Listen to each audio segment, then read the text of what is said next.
Ao falar do sacerdócio, São João Maria Vianney coloca uma importante questão.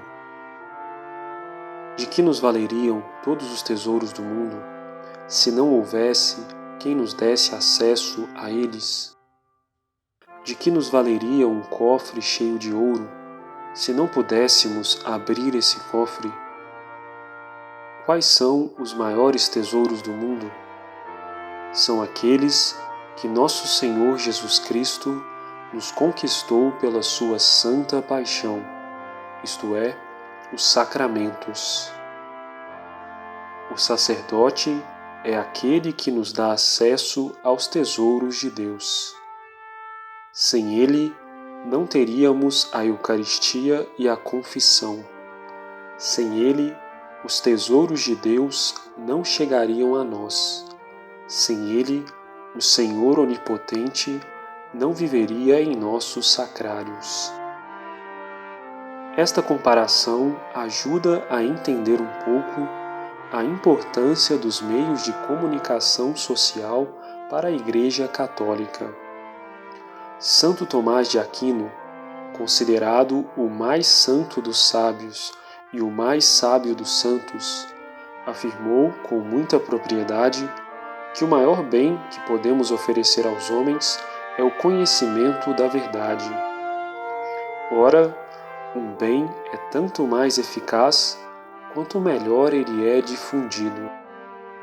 Considerando que os modernos meios de comunicação são instrumentos que podem transmitir com muita eficácia a palavra de Deus a todos os confins da terra, podemos concluir que eles são de grande importância para que a Igreja atinja o seu objetivo de conduzir todos os homens à salvação pelo conhecimento da verdade.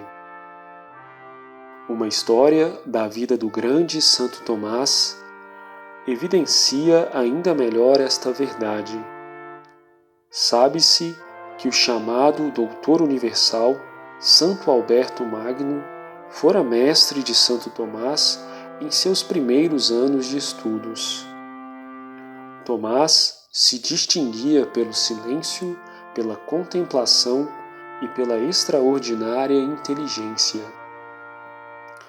Alguns de seus companheiros de estudo, ainda cheios do espírito mundano, observavam as características de Tomás e colocaram-lhe o apelido de Boi Mudo.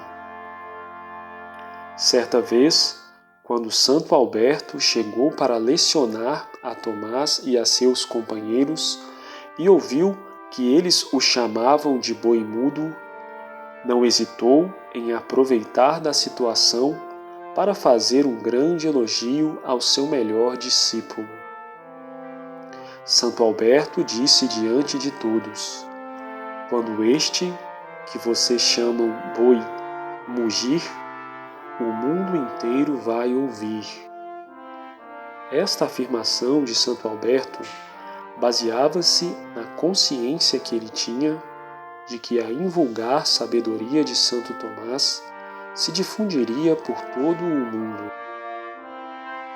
Os modernos meios de comunicação permitem levar a todo o mundo, de modo ainda mais difuso, o mugido de Santo Tomás de Aquino e toda a verdade anunciada por Jesus. Os meios de comunicação social permitem, com mais velocidade e menos esforço, fazer o que nem o mais destemido dos missionários conseguiu fazer em toda a história da Igreja. Eles permitem à Igreja cumprir a sua vocação originária, dada diretamente por nosso Senhor Jesus Cristo, que ordenou aos apóstolos: Ide por todo o mundo e anunciai o Evangelho a toda a criatura.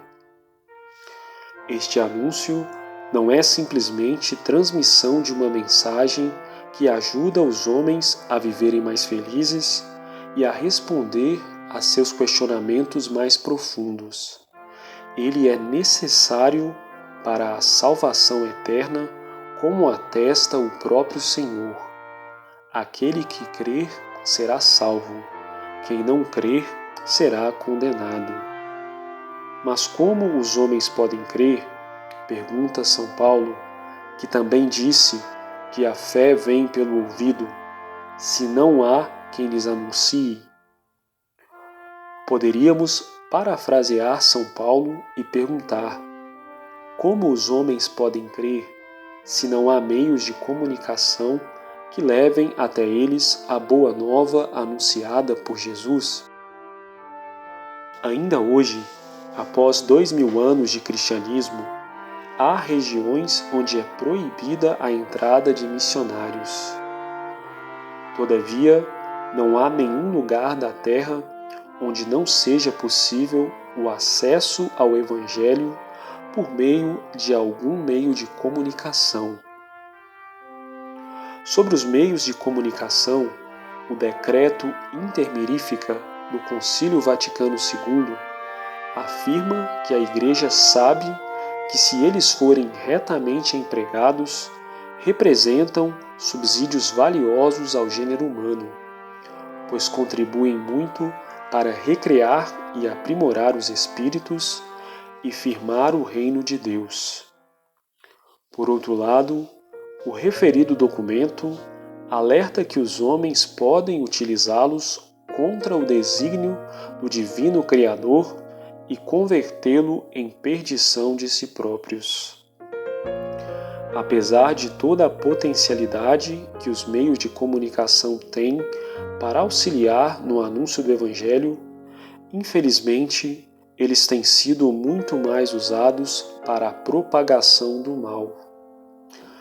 Estima-se que mais de 80% dos homens adultos nos Estados Unidos sejam viciados em pornografia.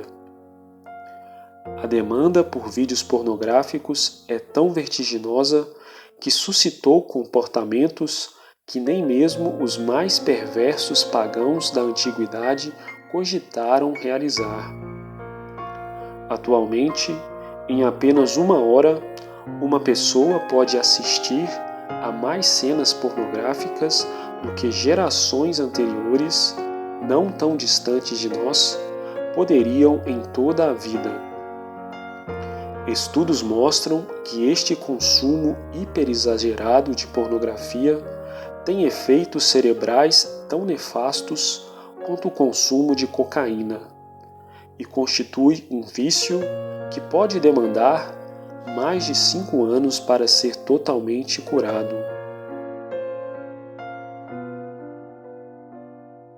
Todavia, mesmo usando a internet para fins moralmente lícitos, o homem pode adquirir comportamentos que o deixam, mesmo sem que ele perceba, fechado ao Evangelho. O livro intitulado O que a internet está fazendo com os nossos cérebros, que tem como subtítulo A Geração Superficial, do renomado pesquisador Nicholas Carr, evidencia alguns aspectos que comprovam esta afirmação. O referido livro mostra que, em razão da plasticidade cerebral, o acesso imoderado e constante da internet modifica o cérebro humano e torna o ser humano incapaz de concentrar-se eficazmente por muito tempo. A acelerada velocidade do acesso à informação torna o homem inquieto, ansioso, distraído, agressivo e com a memória muito pouco desenvolvida. Todas estas características tornam o homem cada vez mais avesso à oração. Basta lembrar uma frase de Santo Afonso Maria de Ligório para concluir o mal que isto pode causar. Uma das mais famosas e repetidas frases do Santo Doutor é: quem reza se salva, quem não reza se condena. O uso exagerado da internet, além de privar o homem do tempo necessário para se dedicar à oração, o priva das disposições necessárias para rezar bem. Avaliar este fato é de extrema importância para uma adequada pastoral dos meios de comunicação. Não basta apenas produzir um bom conteúdo católico e postar em qualquer mídia social. É necessário que, em primeiro lugar, os sacerdotes saibam como consumir de modo sadio os meios de comunicação. Que, em segundo lugar, ensinem os fiéis a fazer o mesmo. Somente a partir desta conscientização é possível que haja uma sobriedade para evangelizar na internet. Continua a valer a máxima ensinada por Jesus: quem permanece em mim e eu nele, este produz muito fruto. Não é a especialização técnica audiovisual ou mesmo retórica que levará a boa nova a bom termo, mas a santidade daqueles que anunciam. Santa Isabel, ao receber a visita de Nossa Senhora, ficou cheia do Espírito Santo após uma simples saudação da Mãe do Senhor. Não foi necessário que Nossa Senhora fizesse uma pregação brilhante ou usasse de meios engenhosos para alcançar este efeito, pois Jesus estava dentro dela e por isso nada mais era necessário. A santidade continua e continuará sendo sempre o meio de comunicação mais eficaz para transmitir a graça de Deus. Sem ela, nenhuma pastoral terá um brilho verdadeiro.